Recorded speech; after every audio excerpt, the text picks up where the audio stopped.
I've always said this is the best seat in the house. Wow. Beautiful, beautiful faces. I just saw Bohemian Rhapsody, so I have the song We Are the Champions just over and over and over again.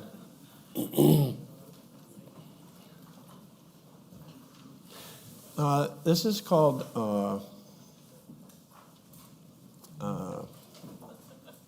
living an ordinary life, living an ordinary yet sacred life. And it's interesting because the word ordinary used to be a swear word for me. It was the last thing in the world that I wanted to do was be ordinary. My whole life was spent in trying to develop myself to become a better human being. And isn't it paradoxical that as I have come across these principles, it's helped me to be more and more comfortable being ordinary. And I'm more ordinary this year than I was last year. So I think that's a good sign. You know what ordinary is? You're okay being yourself exactly as you are. You're not waiting to become a better person. Only ego waits. Right? People have asked me, are you going to talk about your grandkids again? I did pretty good.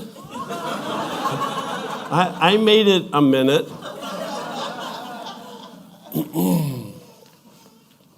Actually, I want to talk about all of us as babies. Because when we're born, we are here. And there is no there.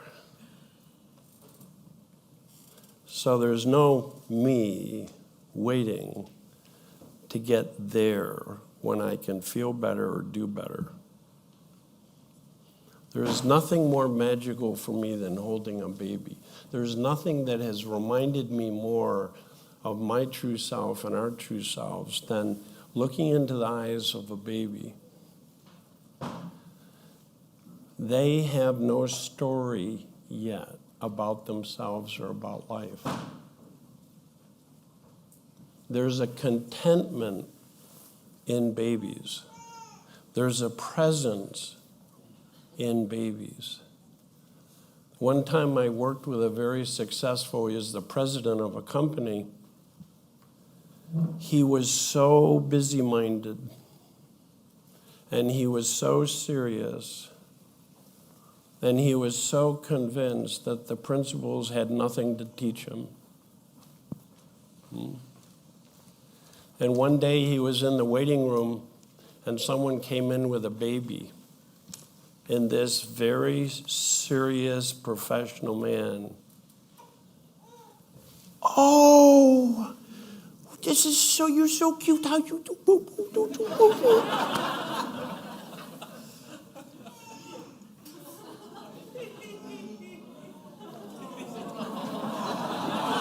Oh.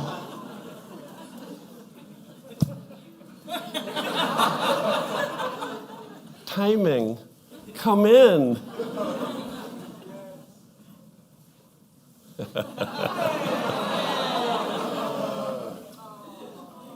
Oh, thank you. I'm done.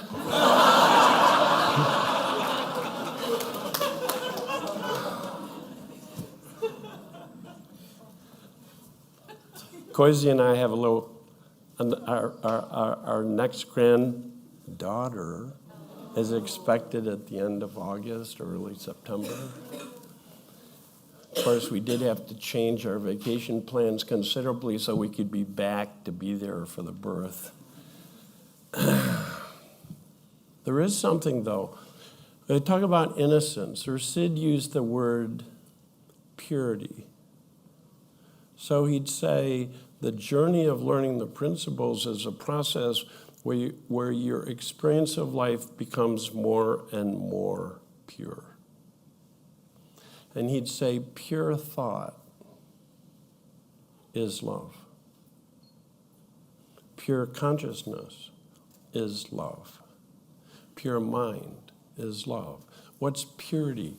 It's the absence of the contamination of the beliefs and ideas and concepts that we weren't born with, but we develop. And then we start, as Bill Pettit so beautifully said, we start to believe our own story. We start thinking those thoughts are true. Now, what I love about babies, they call it the preconceptual stage. They don't have concepts. They don't have beliefs. Could you imagine a little baby? They don't compare. They don't judge. They're having all kinds of experiences, which I aspire to be more like a baby as I continue to understand the principles, right? Where you can have any experience, but you don't have any story about it. So it's all okay. You're perfect as you are. You can cry, you can feel upset, you can have all kinds of the full range of human experience. But there isn't any kind of add-on. I shouldn't feel this way. Other people aren't feeling this way. I'd like to feel better.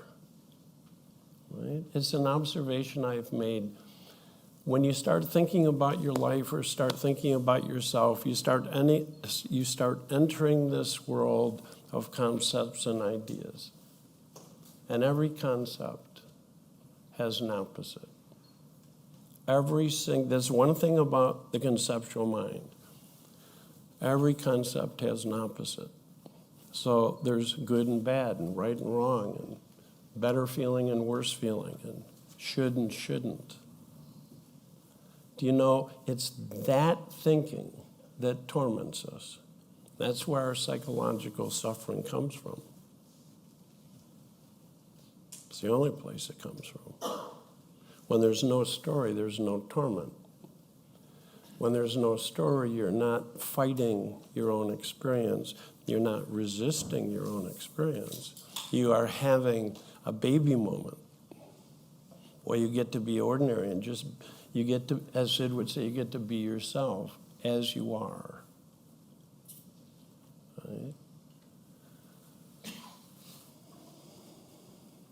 So when we're first born, every one of us experiences for the first couple of years of our life the sense of being at one with life, because only conceptual thinking separates us. There's then a me and a you all of a sudden. You know, when we're born, there isn't a me and a you. There's just experience as it is in the moment. There is no separation. We're living in the great oneness, if you will. Only the conceptual mind creates duality and separation. That's why that's why I think now Sid Banks made such a big deal about going beyond concepts, because then we get to experience being connected to life again. So that's what I want to talk to you about today, and how when we touch this ordinary, always available space of pure presence, life becomes sacred, magical. The most ordinary, the most ordinary thing in the world becomes beautiful. You know, when you fall in love, that comes close to describing what happens when we are no longer in ideas of better and worse and should and shouldn't comparison. You're with somebody and they do something stupid and you go, oh, you're so cute when you're upset. Right? Later on, it's how come you have to be that way? How long are you going to take to get over it? See, because conceptual mind creates time, because there's now and there's later. All right? So you hold people to time. It's really nice to enter the timeless now, to be free of time for a moment, to be able to enjoy this, just this as it is right now, just this. No different. Some people have said, but for your thinking, you are enlightened, but for your thinking that says you're not. As soon as your mind is clear, that's what enlightenment is like. It's just freedom from all the thoughts that torment us. Shoulds, shouldn't. Can you imagine a little baby? What kind of diapers is that baby wearing? Gucci? How come I'm stuck with the store brand? I don't want this. I can't be happy wearing these. I had spent a good part of my life comparing myself to other people and wishing I were better, different, more loving, more compassionate, more. So again, we come back to this natural state, which some people call newborn consciousness, that's always here. And then stories come to mind, or thoughts come to mind, concepts come to mind. That's natural. We start to think about life and ourselves conceptually. But I love that we can all be free of that, even for moments. Every moment of pure enjoyment, you're free of concepts.